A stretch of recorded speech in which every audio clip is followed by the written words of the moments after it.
ఐహిక విచారాలు అనేవి ఇప్పుడు అందరిలో ఉన్నాయి. ఏం తిందాం, ఏం తాగుదాం, ఏం సంపాదిద్దాం, ఎన్ని స్థలాలు కొందాం, ఆ పొలం ఎప్పుడు కొంటామో, ఈ బంగారు ఉంగరం ఎప్పుడు చేయించుకుంటాను, ఆ నెక్లెస్ ఎప్పుడు కొనుక్కుంటాను, ఈ ఇల్లు ఎప్పుడు కొనుక్కుంటాను, ఆ ఇల్లు ఎప్పుడు కట్టుకుంటాను, ప్రమోషన్ ఎప్పుడు వస్తుందో, ఉద్యోగం ఎప్పుడు వస్తుందో, పెళ్ళి ఎప్పుడు అవుతుందో, పిల్లలు ఎప్పుడు పుడతారో, ఇంకేమైనా ఉన్నాయా విచారాలు? ఆశ వేరు, విచారం వేరు తెలుసా? రెండింటికి తేడా ఉంది. ఆశ అంటే ఏంటనుకుంటున్నారు? ఆశ గల ప్రాణమును యెహోవా తృప్తిపరచునంటే దొరుకుతుందిలే అనే విశ్వాసంతో బతకటం, ఉన్నదాంతో సంతృప్తి పడుతూ నా దేవుడు నాకు అనుకూల సమయంలో ఏదో టైంలో ఇవ్వాలనుకుంటే ఇస్తాడులే అని ఎదురు చూడడం ఆశ. ఈ విచారం అనేది ఆశను దాటిపోతూ వస్తుంది. అంటే ఇంకా రావట్లేదు, వస్తుందో రాదో, ఇస్తాడో ఇవ్వడో, ఇవ్వకపోతే ఏమైపోతావు, ఏమీ అవ్వవు, ఇలాగే ఉంటావు. ఉద్యోగం రాకపోతే ఏమైపోతానో, ఏమీ అవ్వవు. ఉద్యోగం రానోళ్ళు కూడా హాయిగా బతికేస్తున్నారు మన దగ్గర. సంతృప్తి మీద ఆధారపడి ఉంటుంది అది. అంతేనా కాదా నువ్వు చెప్పు?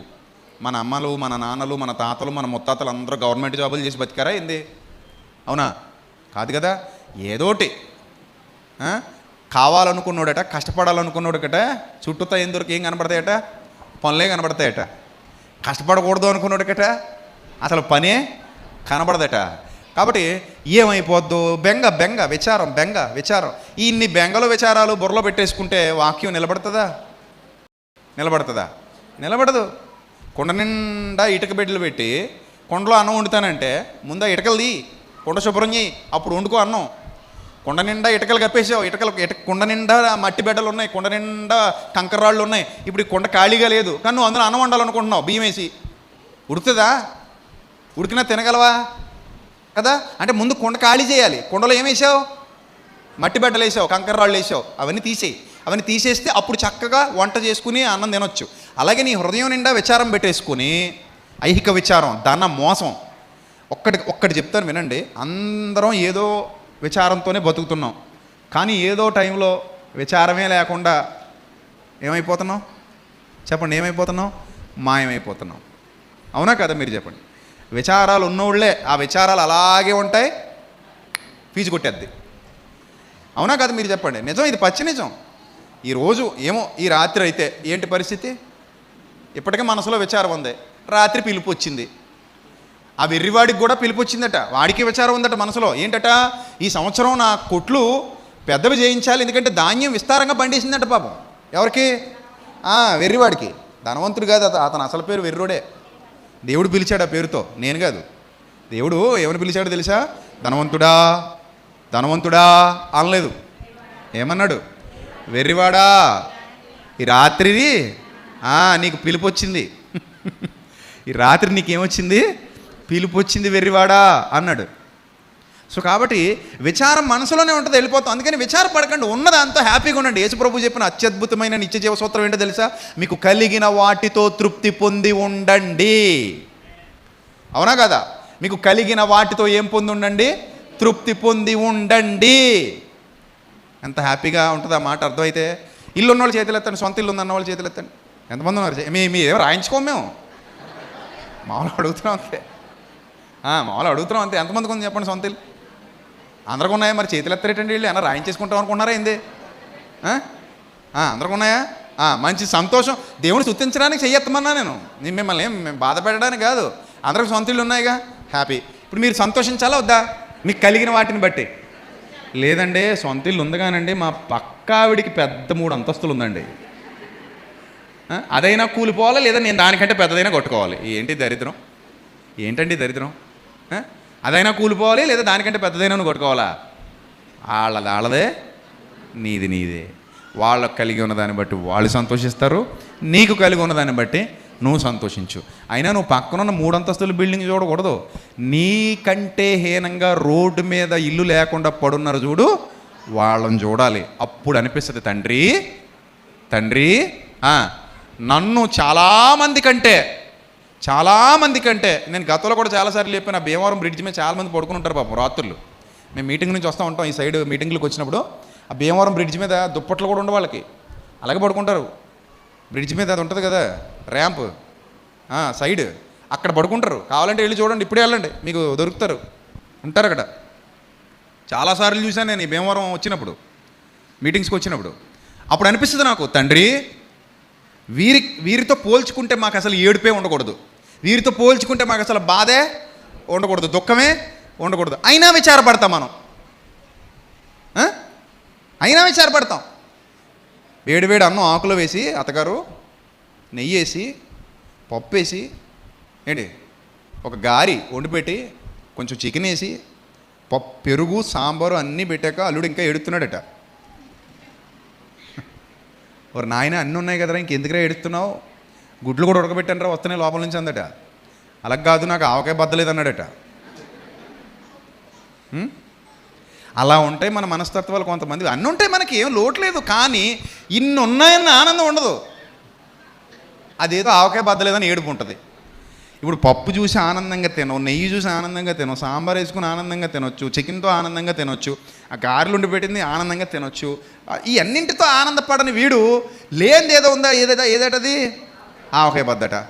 సరే అద్దెచ్చాక మళ్ళీ పప్పు లేదంటాడు, మళ్ళీ అద్దెత్తి ఇంకోటి ఏది లేదంటాడు. ఈ జబ్బు ఉన్నోడికి ఇంకెప్పటికీ ఆ జబ్బు పోదు. అందుకే ప్రభు అన్నారు, నాయనా మీకు కలిగిన వాటితో ఏం పొంది ఉండండి, తృప్తిగా బతకండి నాయన. చిన్న జీవితం ఎప్పుడు మాయమైపోద్దో తెలీదు. లేని దానికోసం ఏడవకండి, ఉన్నదాంతో ఆనందపడండి, సరిపెట్టుకోండి, సంతోషంగా ఉండండి, హ్యాపీగా ఉండండి. ముఖాల మీదకి చిరునవ్వు తెచ్చుకోండి. ఏడుపు కొట్టు మోకాలు, దేబరింపు మోకాలు ఎందుకు మనకి? చక్కగా ముఖాల మీదకి ఏం తెచ్చుకోండి, చిరునవ్వు తెచ్చుకోండి. ఎప్పుడు వస్తుంది చిరునవ్వు? లేనిది గుర్తు చేసుకుంటూ వస్తుందా, ఉన్నది గుర్తు చేసుకుంటూ వస్తుందా? చెప్పండి, ఏది గుర్తు చేసుకుంటూ వస్తుంది చిరునవ్వు? అదే హైదరాబాద్లోనట ఈ కొత్త గవర్నమెంట్ వచ్చాక ఈ హైడ్రా ఏదో మొత్తం ఉన్న ఇల్లు కూలగొడేస్తున్నారట. వాళ్ళు లబోదీపం అని కొట్టుకుంటూ ఏడుస్తున్నారు, తల్ల బాదుకుంటూ ఏడుస్తున్నారు వాళ్ళు, ఇల్లు పోయిన వాళ్ళు. కొంతమందికి ఏమో వరదల్లో, విజయవాడలో అది వరదలు వచ్చినప్పుడు కొంతమంది ఇల్లులే కూలిపోయి, కొన్ని ప్రాంతాల్లో వరదలు వచ్చి ఇల్లులు కొట్టుకుపోతుంటాయి. మరి అలాంటి వాళ్ళు ఎంత ఏడుస్తారు? ఇప్పుడు ఇంటికి వెళ్ళగానే ఒకసారి ఇల్లు అలా చూసుకో, అమ్మయ్య నా ఇల్లు బాగానే ఉంది బాబోయ్, తండ్రి నీకు స్తోత్రం, గడప దాటుతున్నాను, లోపలికి వెళ్తున్నాను, ఈ రాత్రి అంతా నేను ఇంట్లోనే పడుకుంటాను, నాకు మంచి ఇల్లు ఇచ్చావు, అందును బట్టి నీకు స్తోత్రం తండ్రి, స్తుతులు చెల్లించుకుంటున్నాను తండ్రి, నాకు కలిగి ఉన్న వాటన్నిటిని బట్టి నీకు కృతజ్ఞతాస్తుతులు చెల్లిస్తున్నాను తండ్రి. అంతెందుకంటే భోజనం దగ్గర కూర్చున్నప్పుడే మనకు కృతజ్ఞత ఉండాలి. గ్రాటిట్యూడ్ అంటారు దాన్ని, గ్రాటిట్యూడ్ అంటారు. కూర్చొని ఏం చేయాలి? చక్కగా చిన్న ప్రార్థన, ఎక్కువసేపు అక్కలు. నువ్వు అంత ఆకలికి వెళ్తావు నాకు తెలుసు, ఒక అరగంట చేయమంటే ఏడుతావు, కానీ అలా చేయొద్దులే. ఎందుకంటే వెళ్ళేదే ఆకలి మీద వెళ్తావు భోజనం కంచం దగ్గరికి, మళ్ళీ అక్కడ అరగంట ప్రార్థన పెట్టావు అనుకోండి మమ్మల్ని తిడతావు నువ్వు. అలా ఏమొద్దు, కానీ జస్ట్ ఆ ముద్ద చుడుతూ ఒక మాటను, తండ్రి తండ్రి ప్రపంచంలో చాలామందికి దక్కని భాగ్యం నాకు దక్కింది. ఏంటది? ఈ పూట అన్నం తినగలుగుతున్నానయ్యా నీ పేరు చెప్పుకొని. ఎవరి పేరు చెప్పుకొని? ఆయన పేరు చెప్పుకొని.